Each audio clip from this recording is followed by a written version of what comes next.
రాష్ట్రానికి నయవంచన చేసినటువంటి మోడీ పర్యటనను ఎంతో ప్రతిష్టాత్మకంగా రాష్ట్ర ప్రభుత్వం తీసుకొని ఈరోజు మోడీ పర్యటన సందర్భంగా కర్నూలు జిల్లాలో ఉన్నటువంటి సిపిఎం వామపక్ష పార్టీ నాయకులందరినీ అక్రమంగా అరెస్టు చేయడాన్ని సిపిఎం పార్టీ జిల్లా కమిటీ తీవ్రంగా ఖండిస్తూ ఉంది. ఈరోజు నిజంగా ఆంధ్ర రాష్ట్ర ప్రజల్ని, రాయలసీమ ప్రజల్ని ప్రత్యేక హోదా ఇవ్వకోకుండా, ప్రత్యేక ప్యాకేజీ ఇవ్వకోకుండా నయవంచన చేసేటటువంటి వ్యక్తిని ప్రశ్నించుకోకుండా ప్రశ్నించే వారిని ముందస్తు అరెస్టుల పేరు మీద సిపిఎం పార్టీ కర్నూలు జిల్లా సెక్రటరీ గౌదేశాయిని, సాయిబాబాను వీళ్ళందరినీ కూడా అరెస్టు చేయడం మేము తీవ్రంగా ఖండిస్తూ ఉన్నాం. ఈరోజు రాష్ట్ర ప్రభుత్వం మరి ఎందుకని అంత ప్రతిష్టాత్మకంగా తీసుకుంటుందో అర్థం కావాలి. ఇచ్చే వాగ్దానాలన్నీ కూడా ఒట్టి వాగ్దానాలు తప్ప అవేమి అమలయ్యే వాగ్దానాలు కాదు. అమరావతి నిర్మాణం సందర్భంగా రాష్ట్ర రాజధాని నిర్మాణం అద్భుతంగా చేయబోతున్నాం, కేంద్ర ప్రభుత్వం బాగా సహకరిస్తుందని చెప్పి ఆ రోజు ఆర్భాటంగా అమరావతి ప్రారంభోత్సవానికి మోడీ పిలిచారు. ఆ రోజు ఇచ్చింది ఏమి? కుండ నీళ్లు, మట్టి తప్ప ఏమీ లేదు. ఆ తర్వాత ప్రత్యేకంగా అమరావతి రాజధానికి కూడా ఏం చేయలేకపోయాడు. ఇదే చంద్రబాబు నాయుడు కుండ మట్టి నీళ్లు తప్ప ఏమీ లేదని చెప్పి 2019 ఎన్నికల్లో తీవ్ర విమర్శలు చేశావు. మళ్ళీ ఈరోజు ఉచిత వాగ్దానాలకు మోడీకి పర్యటనకు ఎందుకు ఇంత చేస్తా ఉన్నాం అని చెప్పి మేము మాట్లాడుతూ ఉన్నాం. ఈరోజు విద్యా సంస్థలకు సెలవులు ఇచ్చి మరీ విద్యా సంస్థల బస్సులన్నింటినీ స్వాధీనం చేసుకొని వాటన్నిటిని ఇబ్బంది పెట్టే పద్ధతిలో చేయాల్సిన పని ఏంటి అని చెప్పి అడుగుతా ఉన్నాం. ఈరోజు విద్యార్థి సంఘాలు విద్యార్థుల సమస్యల మీద విద్యా సంస్థలకు వెళ్తే విద్యా సంస్థల జోలికి పోకూడదు, విద్యా సంస్థల గేట్లో కూడా అనుమతి ఇవ్వకూడదని చెప్పేసి ఈరోజు రాష్ట్ర ప్రభుత్వం జీవో జారీ చేసింది, ఉత్తర్వులు ఇచ్చింది. మరి ఒక ప్రభుత్వ కార్యక్రమం పేరు మీద కూటమి రాజకీయ పార్టీల సభను మీరు సభను ప్రభుత్వ పరంగా అడ్డం పెట్టుకునే పద్ధతుల్లో సభను నడిపిస్తూ ఉన్నారు. ఈ సభకు మన కర్నూలు, నంద్యాల జిల్లాలో ఉన్నటువంటి ప్రతి స్కూలు, కాలేజీ బస్సులన్నింటినీ కూడా బలవంతంగా యాజమాన్యాన్ని నొప్పించి ఈరోజు ఆ బస్సులన్నీ తీసుకుపోయి 2 రోజుల పాటు జిల్లాలో విద్యా సంస్థలను మూతవేయడానికి ప్రభుత్వం కారణం కాదా అని చెప్పి అడుగుతా ఉన్నాం. విద్యార్థి సంఘాలు విద్యార్థుల సమస్యల మీద, ఫీజు రీయింబర్స్మెంట్ మీద, అనేక విషయాల మీద, సమస్యల మీద విద్యా సంస్థలకి వెళితే వారినేమో జోక్యం వద్దు అంటుంది.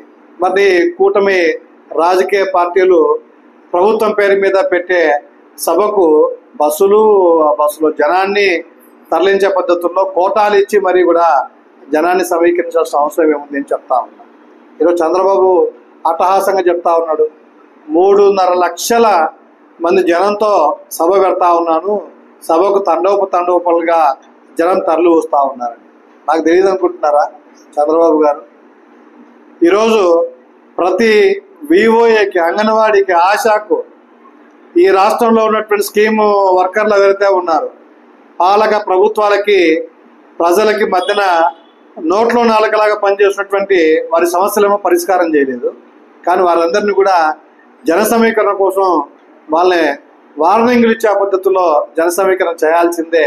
ఒక్కొక్కరు 3 బస్సుల జనాన్ని తీసుకొని రావాలని చెప్పి వివోఏలకు, ఆర్పీలకు ఈరోజు ఎట్లా నువ్వు టార్గెట్లు ఇస్తావని చెప్పి నేను మాట్లాడుతాను. అంటే నీ ప్రభుత్వ సభలకి, రాజకీయ సభలకు జనాన్ని సమీకరించడానికి స్కీమ్ వర్కర్లు, కార్మికులు ఉపయోగపడాలి. కానీ వారి జీవితాలను మెరుగుపరచడం కోసం వేతనాలు పెంచే పద్ధతుల్లో నీవు లేవు. ఇది సరైనటువంటి చర్య కాదు అని చెప్పి మేము విమర్శిస్తా ఉన్నాం. ఈరోజు నిజంగా ఏదో పెద్ద గొప్ప కార్యక్రమం అయితే నీవు ప్రభుత్వంగా సెలవులు ప్రకటించినా, ఇంకోటి చేసినా అర్థం చేసుకుంటారు. నీ రాజకీయ సభకు, నీ బలాన్ని బలప్రదర్శన చేసుకునేటువంటి సభకు విద్యా సంస్థలను మూసివేసే పద్ధతుల్లో విద్యా సంస్థల బస్సుల్ని వాడుకోవడం అనేది చాలా తప్పు. ఇటువంటి విధానాల్ని నేను తీవ్రంగా వ్యతిరేకిస్తా ఉన్నాం. ఇటువంటి విధానాల్ని ఇదే కొనసాగితే ఆంధ్ర రాష్ట్ర ప్రజలు ఖచ్చితంగా మీకు బుద్ధి చెప్తారని చెప్పి ఈ సందర్భంగా తెలియజేస్తా ఉన్నాం. రాష్ట్రానికి నరేంద్ర మోడీ రావడాన్ని సిపిఎం పార్టీగా తీవ్రంగా వ్యతిరేకిస్తున్నాం. ఎందుకంటే గత 11 సంవత్సరాల కాలంలో 4 సార్లు రావడం జరిగింది. కానీ రాష్ట్రానికి ఏమాత్రము అభివృద్ధి కోసము నిధులు కేటాయించలేదు. ముఖ్యంగా అమరావతికి నిధులు ఇస్తాడేమో అని చెప్పేసి ఆశగా గతంలో చంద్రబాబు నాయుడు గారు పిలిస్తే నీరు మట్టి ఇచ్చి చేతులు దులుపుకున్నాడు.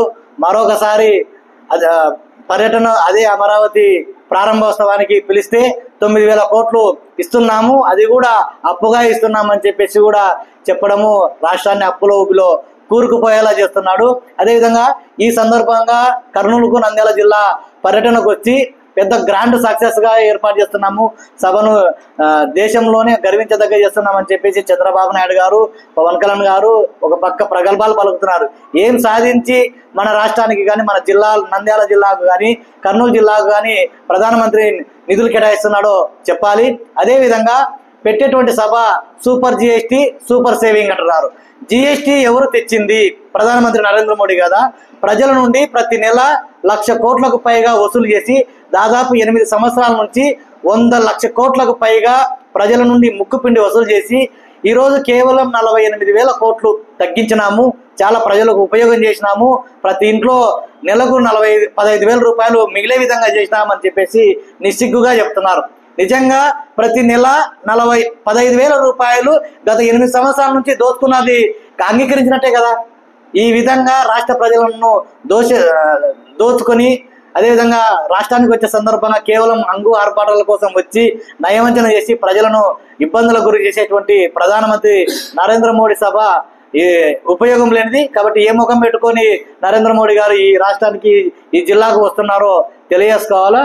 అదేవిధంగా నరేంద్ర మోడీ గారు వస్తున్నారని చెప్పేసి జిల్లాలో ఉన్నటువంటి అధికారులందరూ కూడా విద్యాశాఖకు పూర్తిగా సెలవులు ఇవ్వడము, బస్సులన్నీ కూడా పూర్తిగా ప్రజలకు లేకుండా చేయడం అనేటువంటి జరుగుతుంది. నిజంగా విద్యాశాఖ బస్సులకు సంబంధించి ఏ ప్రైవేట్ బస్సు అయినా కానీ ఎక్కడైనా కానీ పరిధి దాటి వెళ్తే రవాణా అధికారులు 30 కిలోమీటర్లు దాటితే రవాణా అధికారులు సీజ్ చేసి బస్సును లోపల వేయడం జరుగుతుంది. ఆ స్కూల్ పైన కూడా చర్య తీసుకోవడం జరుగుతుంది. అదేవిధంగా ఆర్టీసీ అధికారులు కూడా ఎక్కువ మందిని మేము ఎక్కించుకోము, ఆ విధంగా ఎక్కించుకోవడం వలన మాకు ఇబ్బంది వస్తుందని చెప్పేసి ప్రజల్ని ఎక్కడికక్కడ కూడా ఎక్కించుకోకుండా ఇబ్బందులకు గురి చేసేటువంటి పరిస్థితి. ఇన్ని అవాంతరాలు ప్రజలకే పెడుతున్నారు. కానీ నరేంద్ర మోడీ గారి సభకు ఎంతమందినే తరలించండి అని చెప్పేసి ఈరోజు ప్రజలకు ఇబ్బందులకు గురి చేసే విధంగా కూడా చేయడం అనేటువంటిది చాలా దుర్మార్గము. నిజంగా ఇదేదో గొప్ప మన రాష్ట్రానికి, మన నంద్యాల జిల్లాకు, కర్నూలు జిల్లాకు నిధులు ఇస్తున్నాడు, పెద్ద ఎత్తున ప్రాజెక్టులను ప్రారంభిస్తున్నాడు, ఏదో ఉపయోగం ఉందని చెప్పేసేటువంటి ఆలోచన ఏ ఒక్కరికి లేదు. అటువంటి ఆలోచన చేయాలని చెప్పేసి చేస్తున్నటువంటి పోరాటం చేస్తామనేటువంటి నాయకులను ఈరోజు ఇంటి దగ్గరనే అరెస్ట్ చేసి ఇబ్బందులకు గురి చేయడం అనేటువంటిది చాలా దుర్మార్గము. నిన్న నంద్యాలలో జరిగినటువంటి పర్యటన కూడా మేము గో బ్యాక్ నరేంద్ర మోడీ గారు, నంద్యాల జిల్లాలో మీరు పర్యటిస్తున్నారు, నంద్యాల జిల్లాకు సిద్ధేశ్వర మలుగు నిర్మాణం చేపట్టండి, శ్రీశైలంకు రైల్వే లైన్ ఏర్పాటు చేయండి అని చెప్పేసి డిమాండ్ చేస్తే పోలీసులు కూడా ఎక్కడికెక్కడ మమ్మల్ని అరెస్ట్ చేయడం జరిగింది. అంటే అడుగుతున్నటువంటి వాళ్ళను, అభివృద్ధి చేయాలని చెప్పేసి కోరుతున్న వాళ్ళను అరెస్ట్ చేయడం అనేటువంటిది చాలా దుర్మార్గము. కూటమి ప్రభుత్వం ఉంది. కూటమి ప్రభుత్వం కేవలం అంగు ఆర్పాటాలకు తప్ప ఏమాత్రము కార్మికుల పక్షాన లేదు. నిజంగా కార్మికుల అధికారంలోకి వచ్చిన 2 సంవత్సరాల కాలంలో కేవలం కార్మికులు ఎక్కడెక్కడ ఎవరిని తొలగించాలా, మా అనుమానాలను ఎక్కడ ఎక్కించాలనేటువంటి ఆలోచన చేశారు. ముఖ్యంగా నంద్యాల పట్టణంలో కూడా ఆర్పీలను, వివోఏలను, అంగన్వాడీలను, ఆశాలను ఏ విధంగా తొలగించాలి, వాళ్ళ ప్లేస్లను, మా కుటుంబస్తులను, మా అమ్మాయిలను లక్షలు ఇప్పించుకొని వాళ్ళ దగ్గర నుంచి తీసుకోవాలనేటువంటి ప్రయత్నం చేశారు. వాళ్ళే ఈరోజు ఒక్కొక్కరు 3-4 బస్సులకు ప్రజలను తరలించి సభను సక్సెస్ చేయడంలో కీలక పాత్ర పోషిస్తున్నారు. ఇప్పటికైనా కానీ స్థానికంగా ఉన్నటువంటి వాళ్ళు కళ్ళు తెరుచుకొని ఏ ఒక్క కార్మికులను, స్కీమ్ వర్కర్లను కూడా ఇబ్బందులకు గురి చేసేటువంటి విధానాన్ని మానుకోవాలని చెప్పేసి సిపిఎం పార్టీగా కోరుతున్నాం. ఇప్పటికైనా నరేంద్ర మోడీ గారు వస్తున్నటువంటి సభలో ఖచ్చితంగా నంద్యాల జిల్లాకు, రాష్ట్రానికి, కర్నూలు జిల్లాకు ఉపయోగపడేటువంటి విధంగా హామీలు ఇవ్వాలని చెప్పేసి, అభివృద్ధికి సహకరించాలని చెప్పేసి సిపిఎం పార్టీగా కోరుతున్నాం.